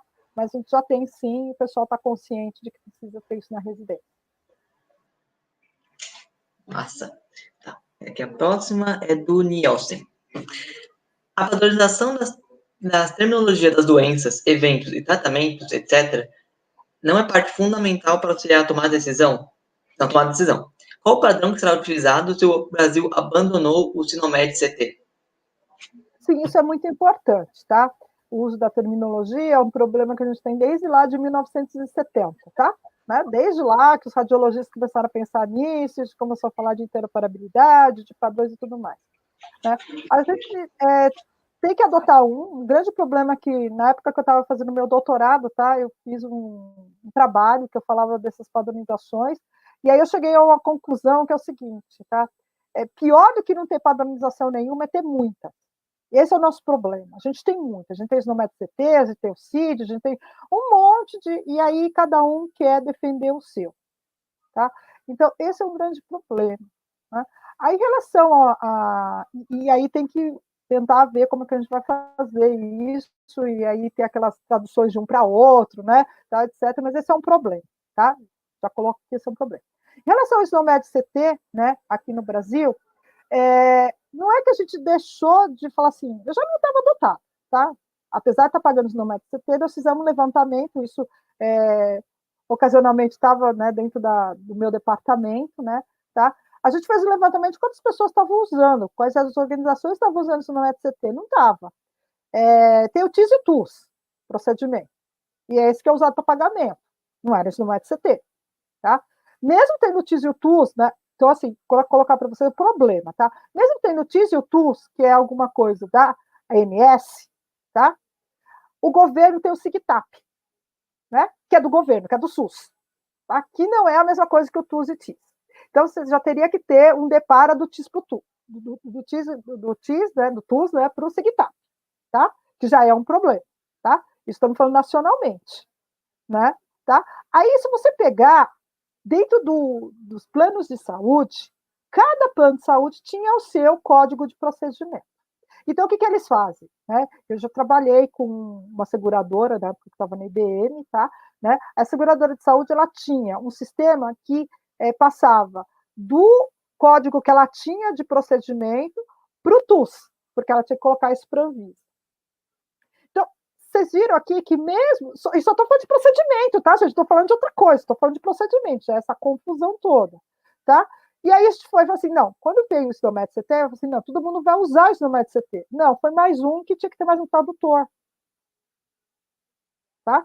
E a gente tendo que pagar R$1 milhão, tá? Para continuar no Snomed CT. Então, assim, gente, vai ser necessário? É importante? É. Mas, infelizmente, o Brasil ainda não está na maturidade, tá? Para trabalhar com isso. Essa é a minha opinião pessoal, tá?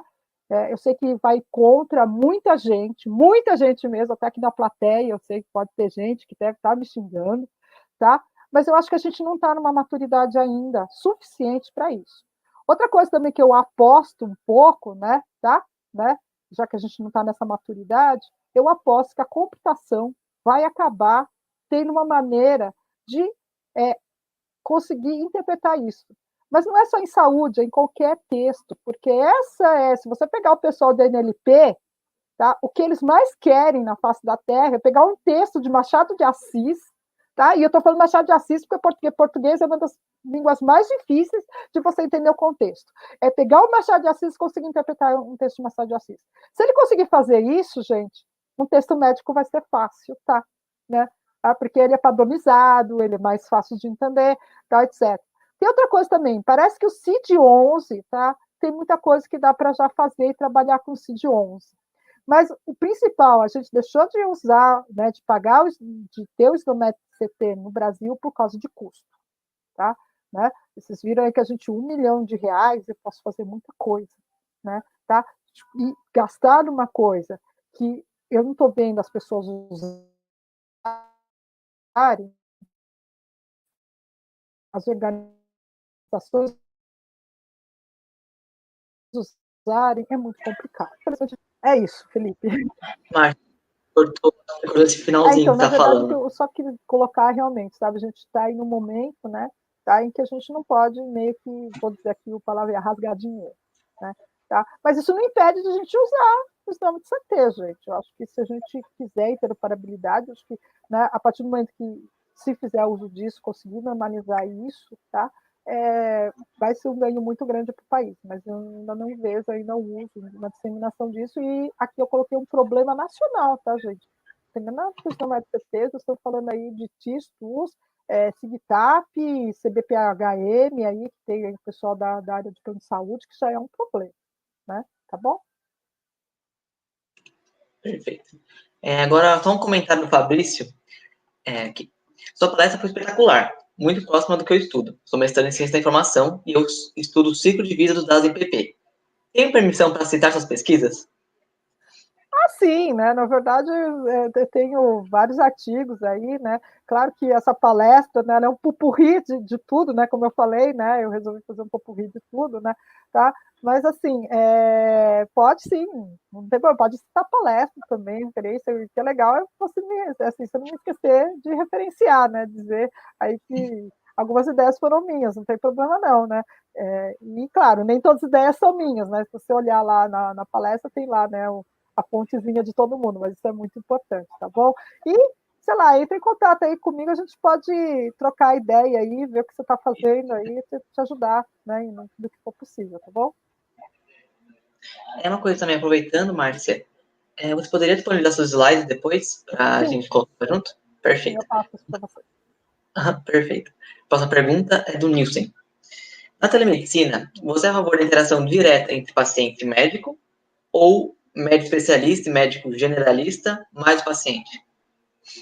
Gente, aqui, uma das coisas que eu sempre falo para o pessoal da computação, principalmente, né, pessoal de exato, né?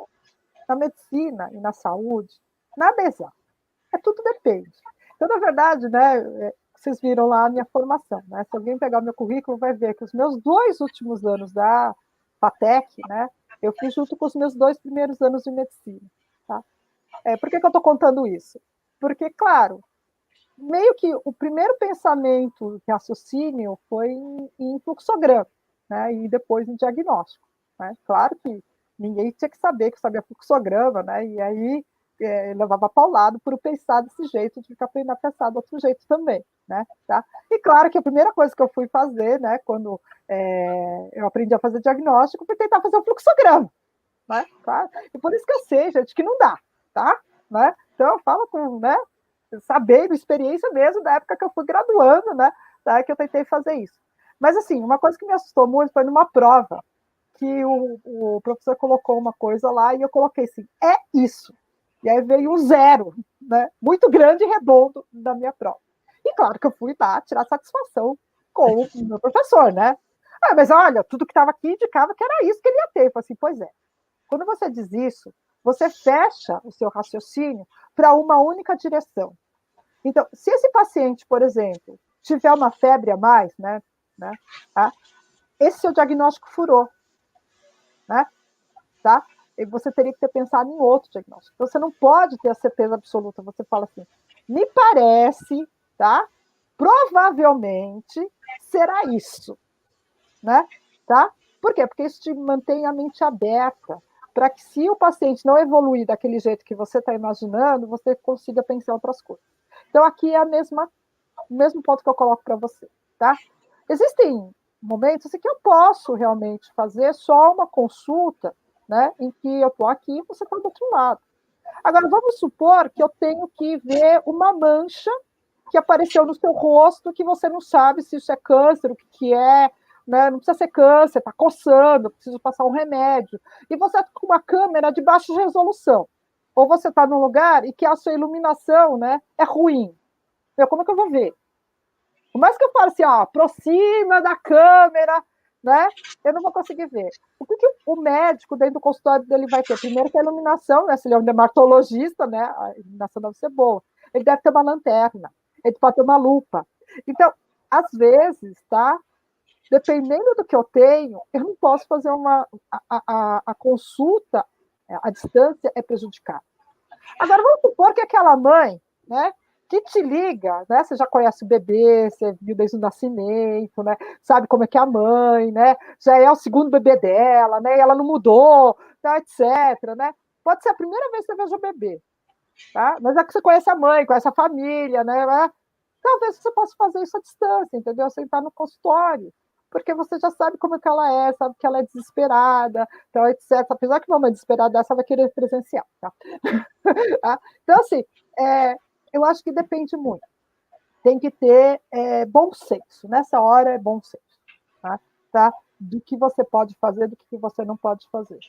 Eu defendo as duas coisas. É você saber. É o médico, na hora que ele olhar, e aí não dá para ver direito, fala assim, olha, cara, eu vou precisar te ver. Né? Tá? Outra coisa também, que esse é o meu maior medo, tá, gente? Esse é o meu maior medo. Né? Tá?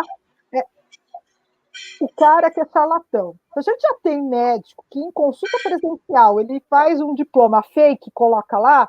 Imagine numa consulta dessa que eu não estou vendo o diploma do cara, não sei quem que ele é, e ele está falando para mim que ele é médico.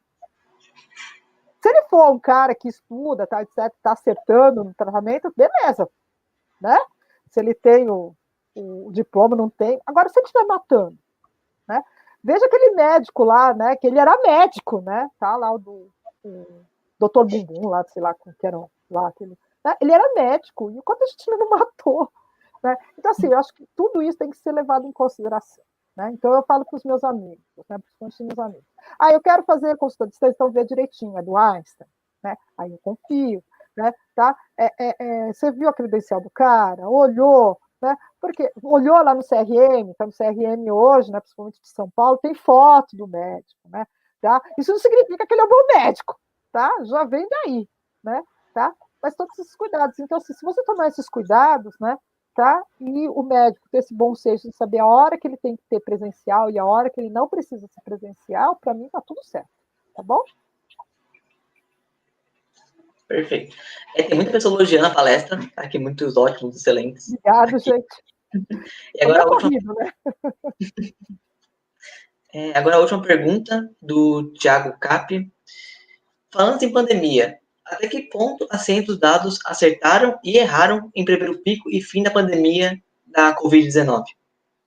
Olha, Thiago, ainda bem que você fez essa pergunta, tá? Hoje de manhã eu estava escutando aí na Jovem Pan, né? Meu pai gosta de deixar na rádio, né?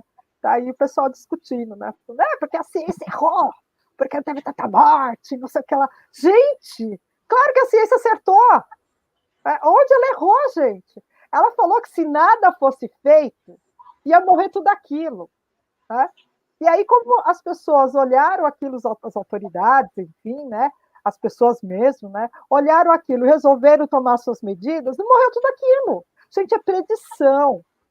Predição é assim, a probabilidade de alguma coisa acontecer. Né? Qual é a probabilidade de você ganhar na loteria? Né? Aí, mas tem gente que ganha. A probabilidade é baixa, mas tem gente que ganha. Né? Tá? Então, assim, eu não colocaria nem erro nem acerto.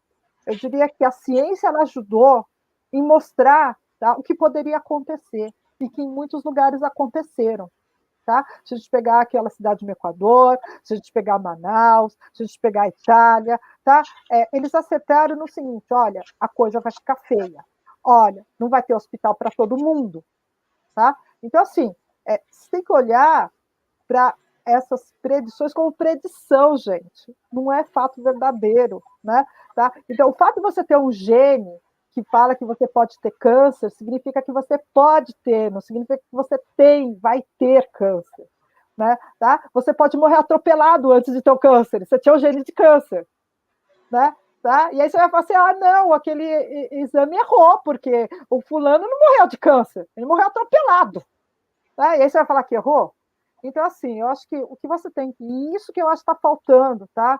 pessoal está querendo uma exatidão que inexiste e que não é possível ter, né? Tá? A gente, quando estuda isso, é porque a gente pode ter. Então, assim, quando a gente tem a flexibilização, né? E aí o pessoal até fala, né? Porque, veja, tá morrendo um monte de gente, mas está flexibilizando, já está das fases verdes. Tá... Gente, é simples. O que é essa flexibilização? Qual é o objetivo dela? É não colapsar o sistema de saúde. Então, ela está dizendo o seguinte para você: olha, gente, estamos flexibilizando, que se você ficar doente, eu tenho uma UTI para você. É isso que ele está dizendo. Ele não está dizendo que é autoflexibilizando porque você não vai ficar mais doente. É que se você ficar doente, eu garanto uma UTI para você. Você vai ter onde fazer o seu tratamento. Aí, né, que vem a escolha de cada um. Eu, por exemplo, continuo fazendo meu isolamento. Por quê? Porque eu tenho um monte de problemas, gente. Toda vez que assim, tem uma doença que né, pode dar problema em 1% da população, eu sou esse 1%. Tá? Eu vou pagar para ver? Não, não vou pagar para ver. Eu não vou pagar para ver. Tá? Quando eu estava na faculdade, né, vira e mexe, você come no bandejão, você fica com diarreia, né? Tá? E aí, uma dessas, eu comi no bandejão, fiquei com diarreia, né? Claro, tá no hospital lá perto, já fui no hospital. E daí o cara virou para mim e falou assim: olha, eu vou dizer uma coisa para você, tá? A gente pega os surtos, né, de diarreia aqui por conta do bandejão, né? Ele perguntou se eu comi no bandejão, né? Aí ele pegou e falou: eu vou falar para você que é bom você não comer muito, né? Essas coisas assim, né? Tomar muito cuidado onde você come. Porque essa bactéria que deu no bandejão, ela é muito rara de dar problema em pessoas. Tanto é que eu só tive 5 casos, né? Dessa semana que foi que a pessoa comeu no bandejão. E você é uma das 5. Então, eu diria para você que você tome muito cuidado para comer, porque o seu estômago deve ser muito sensível, né? Você é uma pessoa sensível para bacteremia. Gente, depois disso, eu comecei a tomar muito cuidado. E mesmo assim, quando eu tenho diarreia, a gente vai parar no hospital, tá? Eu fico desidratada de uma forma tão rápida, e nada para no meu estômago, que assim, a última vez que eu fui parar com diarreia, né? E de comida, tá? No pronto-socorro, o meu sangue coagulava na hora que retirava o sangue, né? Tá? Eu não consegui fazer a maioria dos exames de sangue, né? Eles queriam tirar sangue arterial, que pelo amor de Deus, dá pra caramba, e eu falei, não. Não, é diarreia, gente, é uma bacteremia, vamos embora, dá aí os medicamentos, dá soro, me hidrata pra caramba e vamos embora. Não vou ficar vendo outra coisa, não. Tá? Né? Então, assim, como eu sou uma pessoa desse jeito, eu não quero pegar essa Covid de jeito nenhum, né? Tá? Porque eu vou ser a pessoa que vai para UTI. Então, gente, é isso que eu queria colocar para vocês. Não é que a ciência está errando. A ciência está fazendo o que ela tem que fazer. Ela está alertando, ela está dizendo qual é a tomada de decisão mais correta para você fazer. E claro que aí depois depende de cada um. E a flexibilização eu não vejo que está errado. Tá? E como eu falei no começo da palestra, a vacina não tem sentido essa discussão que o pessoal está fazendo da vacina, gente. Não tem mesmo. Se você for um cara que pensa, tem raciocínio lógico, você vai tomar essa vacina. Claro que antes você vai verificar se essa vacina é eficaz ou não, porque não adianta tomar a vacina e sair lá fora e fico doente. Né? Ou eu tomo essa vacina me deixa doente. Tá? Mas não tem essa coisa de, por que eu vou brigar, por que eu não vou brigar. E aqui, gente, não tem nada a ver a passar para o outro, tá? Eu acho que isso não tem nada a ver. Porque uma vez que você estiver imunizado, pode ter gente doente aí que você está tranquilo, né? Tá? Então, é esse o meu recado em relação à ciência, tá? Perfeito. Muito obrigado, Márcia. Novamente, muito obrigado por ter vindo, ter participado. A palestra foi incrível. Tá aí todo comentário, todo mundo para confirmar. Agora vamos passar. Eu que agradeço todo mundo, né? Realmente quis passar bastante coisa, então desculpa se eu fui muito rápida, né, em alguns momentos, mas é por isso que eu estou passando as transparências para se alguém tiver algum slide, né, lá estão os meus contatos, se quiser discutir mais profundamente algum tema em específico, tá? Eu estou aí aberto, pode entrar em contato comigo, tá bom? Uhum. Perfeito. Como acho que ela já publicou, já tem o e-mail dela na gravação que eu já mando depois. Então, quem quiser conversar com a Márcia, ela que já deixou bem claro. Então, agora vamos partir para o sorteio, então. Novamente, muito obrigado, Márcia. Vou só aqui tirar. E agora vamos partir para o sorteio. Perfeito. Tudo certo? Lembrando, é o sorteio, para quem já escreveu quem está inscrito na semana. Então, vamos lá. Tan, tan, tan.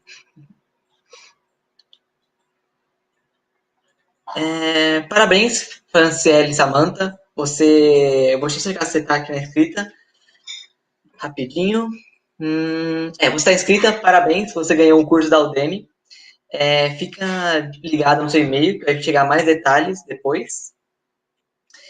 E é isso, gente. Muito obrigado por ter vindo participar. Às 2 horas tem mais a próxima palestra. Estou comemorando lá no chat já. Gente, muito obrigado. Fiquem ligados.